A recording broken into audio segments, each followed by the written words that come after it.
opportunities for health, housing, and work for the citizens of El Paso County.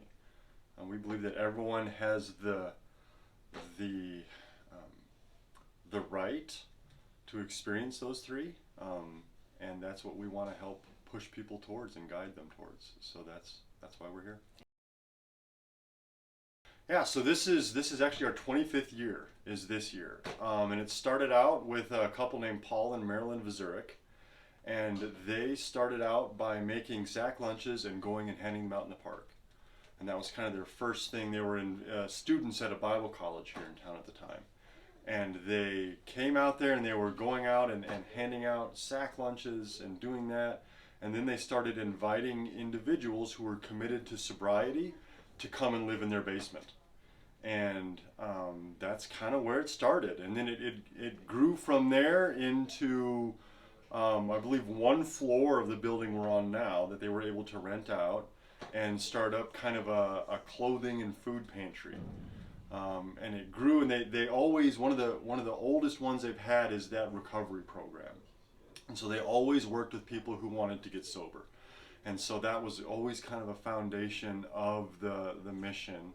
And then it grew from there to kind of the food pantry and a little bit larger, warehouse operation. And then it just kind of kept expanding. They were able to purchase some houses in town and start to run the recovery program out of those houses. So they had at one point 3 houses in town that were oftentimes old, pretty much abandoned homes that were being used as crack houses, and they bought them, refurbished them, and turned them into recovery homes, and it's kind of a cool thing. And then it just kind of kept growing from there. They were able to purchase a couple more facilities, and then about, I want to say 7 or 8 years ago, we started in emergency sheltering. And we started out as an emergency overflow shelter on cold nights. And we basically opened up a lobby of one of our buildings and let people come in when there wasn't enough room in one of the other shelters. And so now we've grown to the place where, yeah, we're sleeping, this time of year we're right around 300 to 350 a night. I think our relationship with the city and the county is definitely involved in some of those areas, like I mentioned, Greenway Flats. Being involved with a permanent supportive housing project, that is one of the solutions. It's not the only one. There's other avenues out of homelessness, but that's one of them. And so being involved in owning and operating that facility is one of, I think, some of the systemic solutions that we're trying to work with. Being an advocate for affordable housing. And just trying to continue to be a voice and say, hey, we need more affordable housing in this community. We need to develop that intentionally. We need to work through the barriers and the issues that are connected with that, because that's one of the things that's going to help people transition out. Doing some of the vocational rehab work that we're doing and trying to elevate people's value and sense of worth and self-esteem, so that they do believe that they're someone who's valuable enough to be paid for doing something, that they bring enough value to be compensated for it. I mean, that's a big deal right there. And so I would say those are some of the more long-term systemic issues that we're trying to work with. We have a really good relationship with the HOT team and some of the other outreach providers who are working with people on the creek and in the parks and that kind of stuff, to try and do some of that as well. So there's a number of opportunities that we have on campus. We have emergency sheltering. That's low barrier sheltering. So it's behavior based. If you can come in and not disturb your neighbor, you can come in and stay the night. We don't do drug testing or anything like that. So emergency sheltering is here. We offer dinner for everybody 7 days a week. And there's also breakfast and lunch opportunities for people to come and eat food. There's a resource center where people can come and get connected to our own case managers, but also partner agencies from around the community who come here and offer services and assistance to individuals. We have a couple of substance use disorder treatment opportunities. We have a residential one, and we also have two shorter, what are called intensive outpatient programs, one for men and one for women. And there's also a wide variety of 12-step groups that meet on campus. There's a day center where people can come and get a shower, do some laundry, get some of those basic needs met. And then our connections to other more in-depth programs, like I said, the permanent supportive housing, sober living, and some of those other opportunities as people kind of come and get engaged with us and then grow in their involvement with us. The vocational rehab program is based off of a very simple principle, and it's based off of the idea that everybody has value. Everybody has something to offer. And if we can provide an opportunity, that value will be uncovered. And so folks can come in and through a little bit of their own agency, through a little bit of their own desire, they can start with some very basic level activities. Just kind of getting up and getting moving and doing some things. And that can either be in the kitchen area, doing, just helping wiping tables and washing trays, or it can be in the custodial area as well. But then as they continue their involvement with us, they will get more and more responsibility and more opportunity. And in the kitchen, for example, they will learn how to do some basic knife skills and some basic food safety issues, and eventually get a food handler's card. And then as they continue to grow with us and get more and more confident, as more and more of that value is uncovered, and they start to see that, yeah, I do have something here that's pretty good, then they can start to learn more and more and get more and more skills. And they'll learn how to cook dishes, and they'll learn how to serve food in an appealing manner, and they'll work all the way up to where they're preparing professionally catered meals for individuals in the community. And that eventually will lead into well-compensated employment.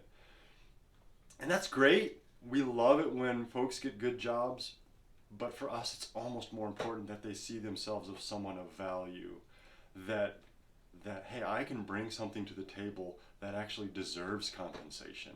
If we can instill that in folks, then the employment's going to come, because that's what it's all about. That's the most important thing. And so that's how it works. In this community, we definitely do have an issue with homelessness and with affordable housing, and I would say advocating for affordable housing would be really good, a good way for folks to get involved. And I would also say that Colorado Springs has a opportunity to kind of take a little bit of pride, because our chronic homelessness reduced by 14% last year, and that places us at number 9 in the nation for making progress. If we can really start to tackle this affordable housing issue, we're going to see that continue, if not improve, because that's the number one barrier right now for our folks. We're finding employment on a pretty regular basis, and that's working fairly well, but affordable housing is tough.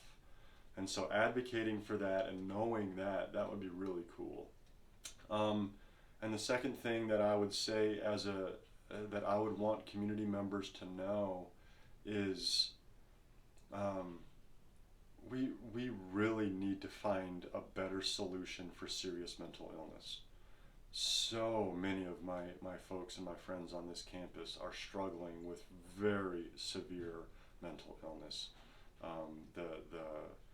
Severe and chronic depression, schizophrenia, the most severe personality disorders. If there's one particular issue that's going to make it really difficult for someone to transition off campus, it's going to be an SMI, a serious mental illness issue. And so we really got to figure out a better solution for working with folks that are struggling with those illnesses. And that's going to take a lot of cooperation to get that one fixed. I think we can do it, but it's going to take a lot of work. Yeah, we love working with our partners. That it's so apparent that it takes a community effort to help change a life. And so we have a lot of really great major partners. Peak Vista is a wonderful partner. They're our a medical health provider that is located on campus, and we work with them very extensively. Diversis Behavioral Health is another great community partner that sends people on campus, and we work with them. But there's also some others. Hope Mountain is one of our mental health providers. That's great counselors that are here on campus. We work with several of the veterans administrations, Mount Carmel and Rocky Mountain Human Services, and even the VA itself, working with them to try and make sure that the veterans on campus are fully supported. Law enforcement. We consider law enforcement at all levels a huge partner of SRM. Everything from working with individuals involved in the justice process and being adjudicated and coming into our recovery programs directly from the bench and from jail, because the judge realizes that it's primarily a substance use issue that we've got going on.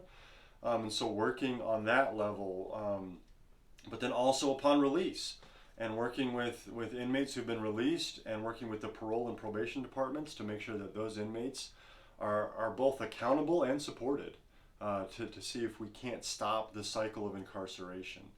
We work with Department of Human Services. DHS is a wonderful partner, co-locating some of their staff on campus so that they can be where the people are and where the need is the greatest, and getting people enrolled in the available programs so that the providers can be compensated for the services they provide, and that's Medicaid, Medicare, SNAP, and other of those. And there's so many others. Silver Key, working with our seniors, and just so many other partners. We love having those relationships because we know we can't do it all. We are not experts in all of those areas, and we need those people who are to come and work with us. Oh, the future. Well, we just have finished kind of a lot of physical campus expansion, and so we're hoping we get to take a little breather from some of the physical expansion. Um, but we really want to grow in a number of ways. You know, our vocational rehab program is great, but we want to make it better. We want to include some other skills and services to really round out those offerings. Um, this past year, just about a year ago, a little bit less, about 9 months ago, we started our first in-house women's substance use disorder intervention. And that was the women's IOP. Um, and that's been something that we have wanted to do for years. Um, and that's only going to grow. We would really love to have a women's residential drug and alcohol treatment program, and then women's sober living options in the community, where we can help those folks that are struggling with substance use to get their initial treatment and then to continue learning how to live a sober life and then transition back out into community.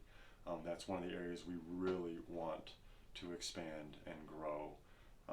And then I think, yeah, just being more involved in the affordable housing and helping educate the community, advocate for that in the community, but also support that when it pops up and be able to offer supportive services, be able to work with people once they've been placed in housing after being homeless.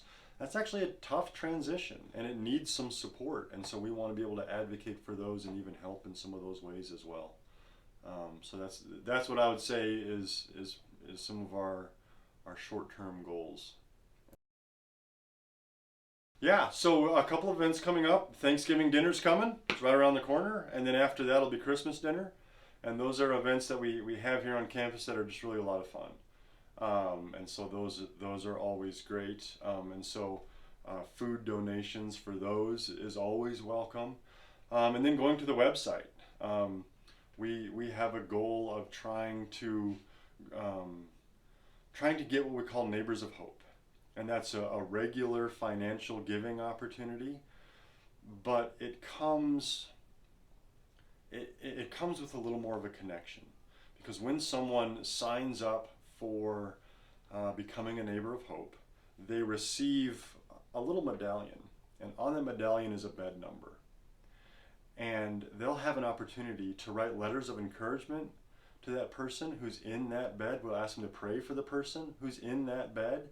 And so sometime when someone, maybe it's their first night here at the mission, and maybe they're really scared, but they can get a letter from someone that says, thinking about you, we care about you. Man, that's cool. That's really cool. And so that's an opportunity that we have for folks to be able to do, and just going through the website and checking that out. But yeah, that's what we want. We want people to feel seen and feel known. Lately, we've been able to, yeah, big wins. We've been able to, for some reason, we've been able to intervene in some human trafficking situations and transition some folks back out of state to some family that's been looking for them. That's cool. So that's a big win. We I was sitting with one of my case managers yesterday, and she was telling me a story about a guy. He was probably 29 years old. Had the mentality of about a 12 or 13-year-old. Good guy. Ended up here just out of circumstance, traveling. Guy was going to give him a job. Guy backed out on him. He's stuck, right? He's just a kid, really. We were able to locate his mom, Tennessee. Mom's been looking for him. Mom's been really worried. And so we found Mom. Mom wants him to come home. And this guy, he wants to go home. He's kind of stuck out here. He's lost. And so we make an arrangement with Mom. And she's going to buy him a bus ticket, but she doesn't want to send him the money because she's not sure he can connect the dots. And so we say, okay, we'll buy the bus ticket. She can send us the money, and we'll make that happen. And so we go, we buy the bus ticket for this guy, great guy, and we sit down, we walk it through with him. Okay, you're going to take a bus from here to here. There's a transfer in Denver, and you're going to go over here, and we're just really trying to work it through with this guy because he just has some disabilities. And so we put him on the bus, and a couple hours later we get a call, and he's like, I don't know what happened, but I'm not on the bus, and I don't know what to do. And it's like, oh no. And so Mom gets in contact with him. We figured out what happened. He didn't make the right transfer in the right city. And so we took the money that Mom had sent out, bought him another ticket, put him back on another bus, and he made it back home. And so, it's stuff like that where that happens around here all the time.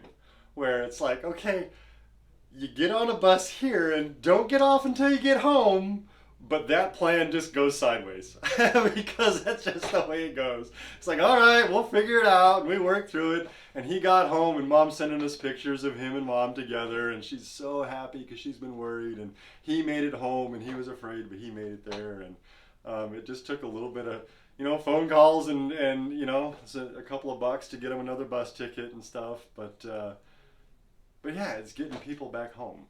That's what it's all about. I really want people to know that as a community, we are having an impact, right? We are making progress. I don't think that a lot of people know that. A 14% reduction, that's big. Number 9 in the country, that's a big deal. And it's not just SRM. It's SRM, all of our community providers, and even the other providers in town, Homeward Pikes Peak and The Place and other folks that are doing similar work. We have great relationships with them. We're all doing this together. R.J. Montgomery around the corner, Catholic Charities, El Paso County as a community, Colorado Springs as a community, we're having an impact. We're making progress. We're nowhere near done, but it's working. Let's keep it up. Let's keep going. Let's keep pushing because we can have even more success because our folks deserve it and we want the best for them. So I would say that's really important for people to hear. It's good news.